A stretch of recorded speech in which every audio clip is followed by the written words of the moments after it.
Lucky. Ay, may naamoy siya. Hi guys, bali ngayon ay nagluluto tayo ng okoy. Pero itong okoy na to ay kung ano lang yung available na gulay na meron sa rep.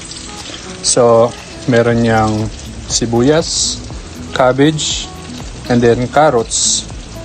Tapos, hinaluan ko lang yun ng tofu na firm. At tapos harina, tsaka glutinous rice. And ang pinaka-sahog niya, hipon. Yan. Tapos hinaluan ko rin pala yan ng egg. Sige, mga 3 egg. Yan, so medyo mainit na yung kalan. Para maayos pala yung presentation at hindi ka mahirapan. Ganito siya. Nilalagay sa platito. Tapos iuhulog mo sa kawali. Pakita sa inyo yung kawali.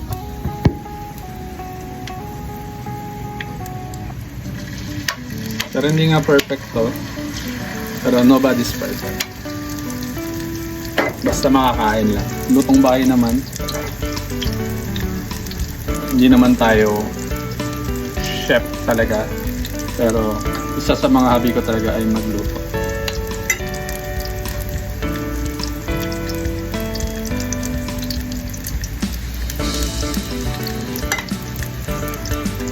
Dahil bata pa lang nakikita ko na mga parents ko, syempre sila papa, si nanay, sila ate kapag nagluluto sila. Natututo ko na rin sa panonood syempre sa mga parents natin. No? At ngayon tayo magiging parents na dapat marunong ka rin magluto. Tama ba? Tama naman siguro. Survival mode yan. Part ng survival. Hack life.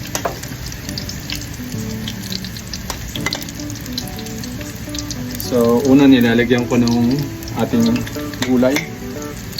Tapos, papatungan mo ng ipon. Ibabaw. At pagkatapos, papatungan mo ulit ng ingredient na gulay. And then, arrange mo sa mainit na mantika. Yan. At medyo iwalay-iwalay mo para hindi siya dikit-dikit. Papakita ko sa inyo.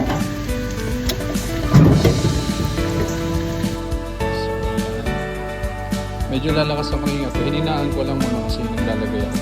Pero pwede nyo naman siyang lakasan ulit. Ayun yung apoy. Lakasan nyo ulit para nawala yung ganyan pagbubula-bula niya. And then, maluluto ng mas mabilis siya. Dito kami nagluluto pala sa labas. Si mami ating ito na yung ating piniprito. At alright guys, medyo I think masusubog na yung ilalim. Nga pala, kapag nagbabaliktad ka dapat dalawa. So, ito sa ilalim, kasi ito pang alalay sa ibabaw. Kasi katulad yun ang gagawin mo. Tapos babaliktad mo siya. Technique yan para hindi tumasik yung babaliktad mo. Saka form pa rin yung niluluto mo na okoy. Yan, katulad yun.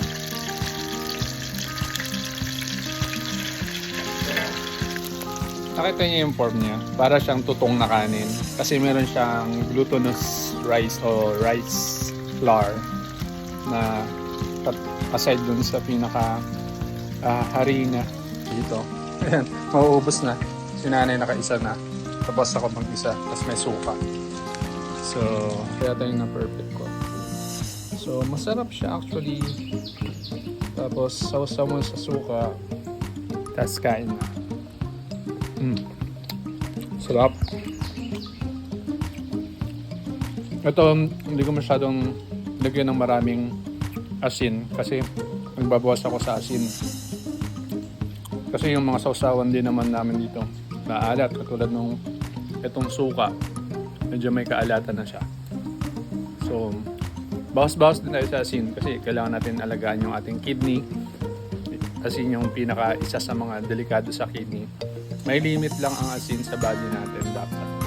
Pero kailangan din natin ng alat para mas yung mga electrolytes natin sa body ay maayos yung system ng body natin kasi kailangan yan for muscles and for sa ating brain function, yung sa heart natin, and yung conduction ng electricity natin sa body.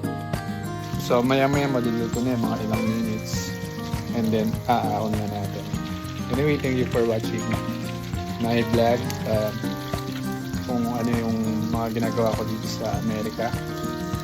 Hello sa ating mga ka-churchmate dyan sa Bataan, and then dyan sa buong Pilipinas, sa mga kamag-anak ko dyan, sa Balit family, sa Guevara family, sa Risiki family, ganun din sa aking mga kapatiran dyan sa Orani mismo. And dito kami ay maraming time na ganito kasi ay day off, at dito naman ay talagang maganda, may ginagawa ka. Kung titignan nyo si nanay, ayun si nanay, so nag-garden siya para malibang ka talaga, kasi kung wala kang gagawin dito malulungkot ka. So dito na tayo sa exciting part, yung tayo ay kakain. So ito yung ating luto, ang dami. Ayan, hindi lang naman akong kakain yan, mamaya nandiyan din sila natin sa sila kuya. Ito yung aking ibang mga sobrang mga ipon. Training ko namin siya. At gumawa rin ako ng sausawan.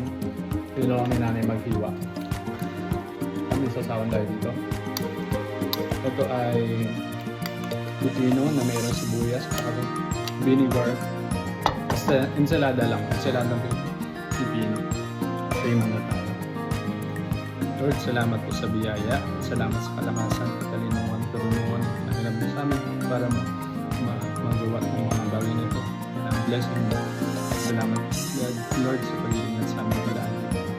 Pagpalain niyo ang aming pamilya, aming mga churchmate, aming mga kaibigan, at lahat ng mga kapanood ng video ito. Hindi lang kami ang nakakatanggap ng pagpapala mo, naging sila nagtagpupo. Sa pangalan ni Jesus. Tayo. Okay, thank you. God bless you sa inyong lahat.